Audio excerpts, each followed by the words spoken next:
न्याय का मंदिर जो कहते हैं, इस भारत का न्याय का मंदिर, इस भारत के संविधान की आत्मा की वजह से ही आज हाई कोर्ट के, सुप्रीम कोर्ट के हस्तक्षेप की वजह से आपको और हमको आज एक खुशी मनाने का दिन और सौभाग्य प्राप्त हुआ है। आपके चैनल के माध्यम से जितने भी श्रोतागण हैं, दर्शक हैं, सभी को मेरी तरफ से जम्मा जम्मा जोहार, जय धर्मेश। क्योंकि हम सभी जानते हैं और ये पूरा देश जानता है कि ये आदिवासियों का क्षेत्र है। 5th शेड्यूल के तहत आने वाला, 5वीं अनुसूची के तहत आने वाला ये झारखंड राज्य आज 29 सालों बाद हमारे झारखंड का अस्मिता, हमारे स्वशासन, जो हमारे पुरखों ने जो सपना देखा था, हमारी रीति रिवाज, हमारी परंपरा, हमारे लिए जो मूलभूत सुविधाएं जो संविधान के तरफ से मिलती हैं, वो लगातार हमें मिल सके, इसके लिए प्रयासरत रही थी। लेकिन दुर्भाग्य इस झारखंड के राज्य के माननीय मुख्यमंत्री का, जो इस राज्य में हेमंत सोरेन जी की सरकार जो है, आदिवासी की सरकार कहने वाली सरकार को, संविधान से प्यार करने का नाटक करने वाले लोगों को मैं ये कहना चाहती हूँ, जितने भी मंत्री और विधायक और माननीय मुख्यमंत्री जो आज अपना जीत का जश्न मनाने के लिए ढकोसला और ढिंढोरा पीट रहे हैं, उनको मैं कहना चाहती हूँ कि भारत के संविधान के आप 5वीं अनुसूची क्षेत्र के अंतर्गत आने वाला जो हमारा नियमावली है, या तो फिर आर्टिकल 283 की बात कीजिए, आर्टिकल 283 ए की बात कीजिए। लगातार स्वशासन को बल देने के लिए संविधान में कई ऐसे आर्टिकल्स को संबोधित किया गया है, जिसके बावजूद जो लगातार लंबे समय से शासन कर रही कांग्रेस की सरकार, लगातार आदिवासी अस्मिता को चोट पहुंचाने वाली, आज महागठबंधन में ये सरकार को इस भारत के संविधान का न्याय का मंदिर जो कहते हैं, इस भारत का न्याय का मंदिर, इस भारत के संविधान की आत्मा की वजह से ही आज हाई कोर्ट के, सुप्रीम कोर्ट के हस्तक्षेप की वजह से आपको और हमको आज एक खुशी मनाने का दिन और सौभाग्य प्राप्त हुआ है। हमारे पुरखों का, हमारे पूर्वजों का और हमारे आदिवासी समुदायों के अगुवाओं का जो संघर्ष रहा है, वो सफल रहा है। इसके लिए मैं तमाम हमारे झारखंड के रूढ़िवादी परंपरा को मानने वाले आदिवासियों को मैं तहे दिल से धन्यवाद करती हूँ, जोहार करती हूँ, नमन करती हूँ। और यकीन मानिए कि स्वशासन अगर लागू होता है तो हमारे झारखंड में पारंपरिक रीति रिवाजों को, सामाजिक सांस्कृतिक पहचान और संसाधनों का पर जो नियंत्रण है, वो ग्राम सभा के माध्यम से, हमारा जो स्वशासन के माध्यम से हम संरक्षण कर सकते हैं। चाहे वहाँ की खनिज संपदा हो, चाहे यहाँ की अस्मिता की बात हो, संस्कृति की बात हो, चाहे हमारे विकास की बात हो, हम डायरेक्ट सीधा संवाद ग्राम सभा के माध्यम से सरकार से डायरेक्ट कर सकते हैं। क्योंकि इस ग्राम सभा के माध्यम से और एक चीज मैं बताना चाहती हूँ कि लगातार भारत की आजादी से पहले और आजादी के बाद भी आज जो आदिवासी अपने अस्मिता की लड़ाई लड़ते रहा है। एक समय जो कहा जाता था कि आदिवासी जो पैदा होते हैं और क्रिमिनल घोषित कर दिया जाता था, उसी को दूर करने के लिए भी ये पेशा अधिनियम कानून लागू किया गया था। इसमें एक अहम और महत्वपूर्ण जानकारी ये है कि जो ग्राम सभा के जितने भी पदाधिकारी होंगे, उनको 48 घंटा में जिस किसी भी व्यक्ति की, गांव के किसी भी व्यक्ति की अगर गिरफ्तारी होती है तो कारण बताना होगा कि आप क्यों गिरफ्तारी कर रहे हैं, किस विषय को लेकर के गिरफ्तारी कर रहे हैं। आपको ग्राम सभा कोऑपरेट करेगी, लेकिन ग्राम सभा को आपको बताना होगा, ताकि जो हमारे पूरे भारत में जो आदिवासियों को नक्सल बोल के मार दिया जाता था, या तो फिर हमें कमजोर करने के लिए अनर्गल किसी केस में फंसा दिया जाता था, इससे बहुत बड़ी निजात हमें मिलने वाली है। और जहां जहां पे जिस तरीके से हम लोग अवैध खनन के बारे में बात करते हैं, चाहे वो कोयला के बारे में बात कीजिए, चाहे बालू के बारे में बात कीजिए, चाहे वो पत्थर के बारे में बात कीजिए, चाहे बॉक्साइट्स के बारे में बात कीजिए, लगातार हमारे झारखंड में अवैध खनन इसी सरकार में हो रहा है। और इसी सरकार पे नकेल कसने के लिए हमारे इस भारत देश का न्याय का मंदिर ने इस झारखंड के माननीय मुख्यमंत्री को चेताया कि अगर आप पेशा अधिनियम कानून लागू नहीं करेंगे तो आपके झारखंड के जो आदिवासी अस्मिता को बचाने की आप में ताकत नहीं है, तो आपको 1 रुपया फंड नहीं दिया जाएगा। इसी बात को ये लोग, सत्ता के लालची लोग, लगातार केंद्र की सरकार और केंद्र के संविधान की आत्मा को ललकारने का काम किया है। आप देखिए ना, वो पेशा अधिनियम कानून को उन्होंने प्रेशर होने के बाद लागू किया है, वो भी स्पेशली कैबिनेट की बैठक करके कैबिनेट में अनंत फानन में इन लोगों ने अपना नाक बचाने के लिए इन लोगों ने अपनी उपलब्धि गिनवाने की कोशिश कर रहे हैं। और जितने भी इस सरकार के चमचे और दल्ले प्रवृत्ति के जितने भी माफिया प्रवृत्ति के लोग हैं इस सरकार का गुणगान गाने लग रहे हैं। तो मुझे जहां तक लगता है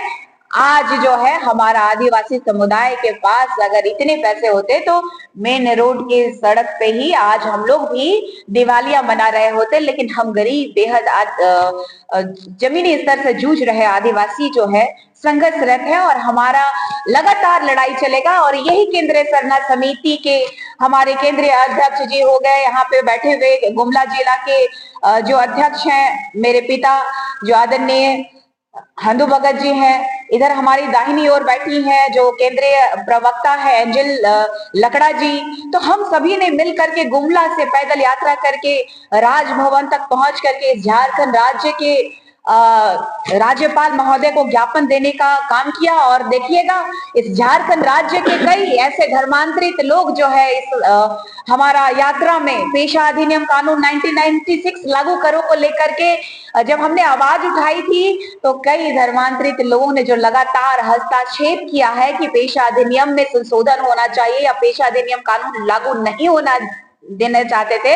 ऐसे लोग जो है बार बार हमें हाथ पे लेके जाने की कोशिश की है। लेकिन हमारा जो संघर्ष है हमारी बुनियादी सुविधाओं के लिए कहिए चाहे हमारे हक और अधिकार के लिए जो इस संविधान में अंकित है वो हम लोग लगातार उलगुलान के माध्यम से अपना हक अधिकार लेके रहेंगे। और लगातार जो पंकराज बाबा कार्तिक उरांव जी ने जो केंद्रीय सरना समिति का गठन किया है तो मैं उनको भी बताना चाहती हूँ जो कहते हैं कि सरना कहाँ से आया, तो 1968 के समय में पंकराज बाबा कार्तिक उरांव जी के द्वारा ये बनाया गया केंद्रीय सरना समिति है। और सरना कहाँ से आता है और कहाँ से उत्पत्ति हुई है उनको जानने की आवश्यकता है। जो लोग हमारी संस्कृति हमारी परंपरा को छोड़ चुके हैं, अब हमारा अगला टारगेट होगा कि पेशा अधिनियम कानून जो है लागू हो चुका है और धरातल पे किस तरीके से लागू कराना है, इस सरकार के बिचौलियों को किस तरीके से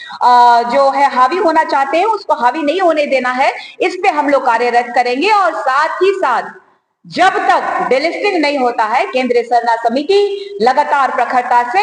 अपनी संस्कृति अपनी सभ्यता अपनी माटी की रक्षा करेगा। और मैंने जो प्रण लिया था ये अपने केस जो मुंडन करवा के मैंने राष्ट्रपति महोदया को इस भारत देश के माननीय प्रधानमंत्री जी को माननीय गृह मंत्री जी को हमने जो भेजा है अपने केस, और यहाँ के राज्यपाल महोदय को जब तक का जवाब नहीं मिलता है या तो फिर डिलिस्टिंग नहीं होता है, मैं प्रण लेती हूँ आप लोगों के चैनल के माध्यम से पुनः उनको बताना चाहती हूँ जब तक डिलिस्टिंग नहीं होगा तब तक ये मेरे केस मैं स्त्री के वेश में अपने केस को मैं अपना जो खूबसूरती है उसको मैं स्थगित करती हूँ। और इसको जब तक कि केंद्र की सरकार ये चेतना नहीं उस मन में आती है कि डिलिस्टिंग वाकई करना चाहिए, हमारा जो जल जंगल जमीन जो खतरे में था आज पेशा अधिनियम कानून जो लेके आए हैं वैसे ही हमारी संस्कृति हमारी परंपरा बरकरार रहे और हमारा हक अधिकार जो है माइनॉरिटी के लोग ना छीने, इसका भी हम लगातार उलगुलान करेंगे, प्रयास करेंगे कि हमारे लोगों को हर किसी संभव मदद पहुंचा सके और उलगुलान कर सके, न्याय की जीत हो। नमस्कार, जोहार, जय धर्मेश। श्रोतागण ने सभी को मेरी ओर से जय जोहार, जय धर्मेश। और आज ये कहते हुए बहुत खुशी हो रही है कि हमारी मेहनत रंग लाई, पेशा कानून फाइनली लागू हो चुका है। और पेशा कानून लागू होने के लिए मैं सबको बधाई देना चाहती हूँ। जितने भी रूढ़िवादी परंपरा को मानने वाले लोग हैं, जितने भी जनजाति के लोग हैं, उन सबको बहुत बहुत शुभकामनाएं पेशा कानून अधिनियम 1996 को लागू करने के लिए। और सबसे जरूरी बात जो है मैं आप लोगों को बताना चाहती हूँ कि कुछ समय पहले मैं, निशा जी और एक और हमारी बहन है खुशबू नायक जी, हम तीनों ने मिल करके एक उलगुलान शुरू किया था पेशा कानून को लागू करने के लिए, जिसमें हम लोगों ने गुमला से लेकर के रांची तक पैदल यात्रा की। और उस दौरान कितने जगहों पर हमारा जाना हुआ पैदल चल करके, और जब वहां के लोगों की जब स्थिति देखी और जो उन लोगों की भावना देखी कि वो किस दौर से गुजर रहे हैं, तब जाके हमें लगा कि हमारी तो सरकार है, लेकिन हमारे जो आदिवासी लोग हैं आज तक उन तक ना कोई भी बेनिफिट्स जो है एक आदिवासी होने की, जो एसटी होने की, वो फायदा नहीं पहुंच पा रहा है। तो ये बहुत अच्छी बात है कि ये कानून तो लागू कर दिया, लेकिन मैं राज्य के सरकार से ये बात कहना चाहती हूँ कि केंद्रीय सरना समिति पूरी तरह से स्वागत करती है पेशा कानून लागू होने के लिए, लेकिन सिर्फ कागजों पर नहीं, जमीनी स्तर पर उसे जल्द से जल्द लागू किया जाए, ताकि हमारे ग्रामीण क्षेत्रों के जो लोग हैं वो लोग मजबूत हो पाए, उनकी रूढ़िवादी प्रथा बची रहे, उनकी परंपरा, उनकी अस्तित्व, उनकी अस्मिता बची रहे, उनका धर्म स्थल बचा रहे, उनकी जमीन बची रहे। पेशा कानून लागू होने से हमें फायदा ये है कि आज ग्राम सभा मजबूत होगा, आदिवासियों में अपने आप के लिए एक डिसीजन लेने का एक अधिकार मिल जाएगा, उनकी जमीनें ऐसी छीनी नहीं जाएंगी और उनकी परंपरा बची रहेगी। तो बहुत अच्छी बात है ये कि पेशा कानून लागू हो गया, लेकिन मैं फिर से एक बार कहना चाहती हूँ कि सिर्फ कागजों पर नहीं, जल्द से जल्द जिन 16 जिलों पर आपने इसको लागू किया है उस जगहों पर जल्द से जल्द जमीनी स्तर पर इसे लागू करना चाहिए। और बहुत बहुत धन्यवाद। जोहार।